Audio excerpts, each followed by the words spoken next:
Ang lulutuin naman natin ngayon, chicken adobo. Ang masarap sa adobo, yung medyo malapot ng konti. Ang unang gagawin natin, i-prepare natin itong manok. As in, prepare talaga. Papulahin natin yung manok. Yan, napilito na natin. Next natin gagawin, yung bawang, igigisa natin sa mantika. Gawin lang natin kulay brown yung bawang. Ayun ang masarap sa adobo. Pag nagawa natin, ilagay natin yung manok. Tapos lagyan natin ng toyo, suka.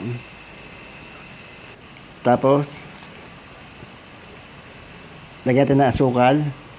Ang nagagawa ng asukal, ito yung kumukontra sa alat ng toyo. Tsaka sa suka, yung asim nun, kukontrahin niya para magtama yung lasa niya. Tapos lagyan natin ng pamintang buo, yung adobo. Halu-haluin lang natin para lumasa dito sa adobo natin. Pakuluan lang natin to para lumasa yung manok dito. Kasi medyo matigas pa to.